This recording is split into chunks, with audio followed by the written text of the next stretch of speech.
Hello students. आज हम पढ़ने वाले हैं सामान्य तथ्य एवं व्याधिकीय तथ्यों में अंतर। देखिए, पिछले वीडियोस में हम पढ़ चुके हैं कि सामाजिक तथ्य है क्या। इमानुएल दुर्कheim ने इसकी क्या परिभाषा दी है उन्होंने, और इसको सामान्य तथ्य और असामान्य तथ्य में इन्होंने इसको कैसे बांटा है। इसको असामान्य तथ्य हम किसे कहेंगे, असामान्य तथ्य हम किसे कहेंगे, ये हम ऑलरेडी पढ़ चुके हैं। तो आज हम लेंगे कि सामान्य और असामान्य तथ्यों में अंतर क्या है। इन्होंने इमानुएल दुर्कheim ने इसके कुछ कारक बताए हैं, तो उन्हीं को आज हम पढ़ने वाले हैं। उनमें पहला हम ले लेते हैं व्यापकता। दुर्कheim ने जो है बताया कि सामान्य तथ्यों की बहुत बड़ी पहचान यह है कि ये तथ्य बहुत ज़्यादा व्यापक होते हैं। व्यापक का मतलब है सामान्य, सामान्य से मतलब है जनरल, जो सभी के द्वारा एक्सेप्टेड हो। तो देखिए, जैसे विवाह है, कास्ट है, क्लास है, ऑक्यूपेशन, पॉलिटिक्स या बिजनेस में कोई भी व्यवस्था है आदि ऐसे तथ्य हैं जो संपूर्ण समाज में मिलते हैं। तो ये मूल रूप से क्या हो गए, व्यापक हो गए, यानी कि हर जगह व्याप्त है। हर व्यक्ति किसी न किसी बिजनेस से, किसी न किसी फ्रेंड से, गांव या शहर से जुड़ा हुआ है। यही इसकी क्या है, व्यापकता होती है। तो दुर्कheim व्यापकता के इस अंतर को बताते हुए कहते हैं कि हम उन सामाजिक दशाओं को सामान्य कहेंगे जो सर्वाधिक मात्रा में व्यापक है या फैली हुई है, और दूसरी को हम क्या कहेंगे, अस्वस्थ या व्याधिपूर्ण या असामान्य हम उसको कहेंगे। ठीक है। इस व्यापकता के पीछे बहुत बड़ा कारण यह है कि समाज के वे तथ्य जो अधिकतम लोगों के लिए लाभदायक है वो क्या होते हैं, व्यापक होते हैं। लगभग सभी उन्हें अपनाते हैं। व्यापकता के विपरीत असामान्य सामाजिक तथ्य है। असामान्य सामाजिक तथ्यों का प्रसार क्या होता है, लिमिटेड होता है। ये तथ्य समाज के लिए हानिकारक होते हैं, जैसा कि अपन पिछले वीडियोस में बात कर चुके हैं।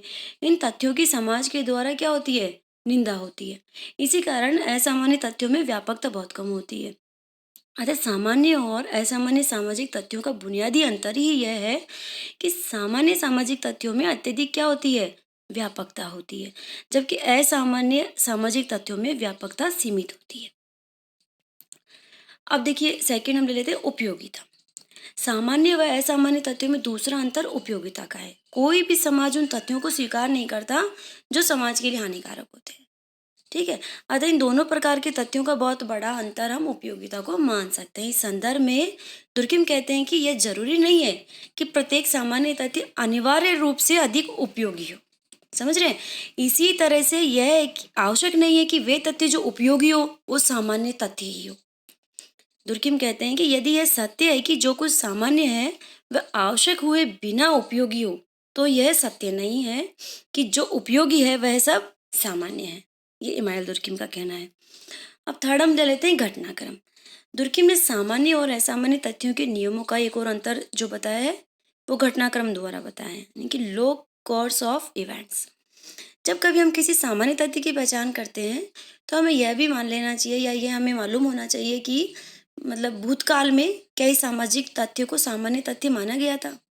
यदि ये सामान्य तथ्य था तो इसके पीछे जो कारण था उनका पता भी हमें लगाना चाहिए। किसी भी तथ्य के सामान्य होने के लिए जरूरी है कि इसके पीछे की जो हिस्ट्री है, जो घटनाएं हैं, जो उनकी खोज भी पर्याप्त रूप से होनी चाहिए। असामान्य तथ्य इस तरह की जो ये ऐतिहासिक या जो भूतकाल की जो बात हम कर रहे हैं ये उस पर लागू नहीं होती है। फोर्थ हम ले लेते हैं समाज के विकास का स्तर। सामान्य सामाजिक तथ्य सभी समाजों में एक समान उपयोगिता या व्यापकता रखते हो ऐसा जरूरी नहीं होता है। हर समाज के विकास का अपना अपना एक स्तर होता है। विकास की एक रेखा पर जो है सभी समाज एक ही बिंदु पर खड़े नहीं मिलते हैं। कोई समाज ज्यादा विकसित है, कोई समाज जो है अभी तक पिछड़ा हुआ है। तो इसी को ध्यान में रखते हुए कहते हैं कि सामान्य और असामान्य तथ्य समाज के विकास या उसके पिछड़ेपन से जुड़े हुए हम मान सकते हैं। आदिम समाज जो बहुत पिछड़ा होता है उसमें जब चोरियां होती है तो कोई किसी की भी बकरी उठा के ले जाता है और खेत में खड़ी फसल के एक भाग को काट कर चुरा लेता है। जैसे समाज वैसे असामान्य तथ्य और वैसे ही सामान्य तथ्य, यानी कि समाज का स्तर के यानी कि हम मान सकते हैं कि समाज के स्तर के अनुसार ही सामान्य तथ्य और असामान्य तथ्य मिलते हैं।